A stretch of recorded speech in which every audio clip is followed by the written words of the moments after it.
दोस्तों, यदि आप किसी भी बात को लेकर चिंता करते हो तो आप चिंता करना छोड़ दीजिए, क्योंकि हमारी चिंता कोई और कर रहा है। इसलिए आप चिंता छोड़ दो, उस काम पर फोकस लगा दो जिसे आप अपने जीवन को बेहतर बनाने के लिए करना चाहते हैं। अगर ये सब करते हुए आपके साथ कुछ भी बुरा हो जाता है तो आपको बिना रुके अपनी मंजिल तय करनी होगी, आगे बढ़ना होगा। क्योंकि हमारे साथ जो कुछ भी बुरा या अच्छा होता है ये सब कुछ पहले से ही तय होता है। इसलिए इस बारे में चिंता करके आप अपना समय बर्बाद करेंगे और कुछ नहीं। भलाई हमारी इसी में है। अपने बहुमूल्य काम को तय सीमा पर पूरा कर लेना चाहिए। भगवान हमारे बारे में सब कुछ पहले से तय करके रखे हैं, बस हमें चिंता छोड़नी चाहिए। लगातार प्रयास करते रहना चाहिए, अंत में हमें जो मिलना है वो मिल जाएगा। दोस्तों, जो होता है अच्छे के लिए होता है। मैं आपको एक कहानी से समझाता हूँ। दो लड़के एक आश्रम में रहते थे। वे दोनों अपने गुरु की दिन रात सेवा करते थे। उन दोनों लड़कों में से एक लड़के की बहन की शादी हो गई थी।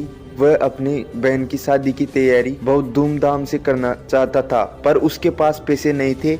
उनकी स्थिति उनके गुरु को पता थी, पर वो भी मदद नहीं किए। सिवाय जब दोनों लड़के गांव जाने के लिए तैयार हुए तो गुरु ने उस लड़के को 5 अनार दिए जिसकी बहन की शादी थी। गाँव जाते समय 5 अनार पाकर लड़का बहुत दुखी हुआ। उसे तो पैसे की जरूरत थी, वह अनार का क्या करेगा। उसे अपने गुरु पर बहुत गुस्सा आया। जब दोनों लड़के गांव की तरफ जा रहे थे तो रास्ते में राजा के सैनिक इस बात की घोषणा कर रहे थे कि क्या किसी के पास अनार है, राजा को बहुत जरूरत है। हमने बहुत प्रयास किया, इस क्षेत्र में कहीं भी अनार नहीं मिला। राजा की बेटी बहुत बीमार है, उसे दवा के लिए अनार की जरूरत है।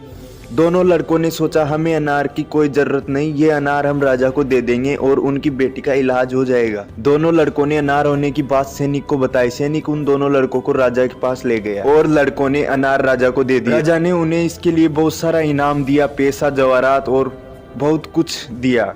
उस लड़के की बहन की शादी धूमधाम से हो गई। अब उस लड़के को इस बात पर बहुत अफसोस हो रहा है कि वह बिना सोचे समझे अपने गुरु को कोस रहा था और उसे भला बुरा कह रहा था। मुझे आशा है कि आपको ये कहानी अच्छे से समझ आ गई होगी। हमें कभी चिंता नहीं करनी चाहिए, हमारी चिंता कोई और कर रहा है। खुद पर भरोसा और आत्मविश्वास बनाए रखिए, सारी कठिनाइयां अवसर में बदल जाएगी। आपने कभी इस बात पर गौर किया है कि अवसर हमेशा कठिन परिस्थितियों में जन्म लेती है। यदि वीडियो अच्छा लगा है ना दोस्तों, सब्सक्राइब कर देना, शेयर कर देना।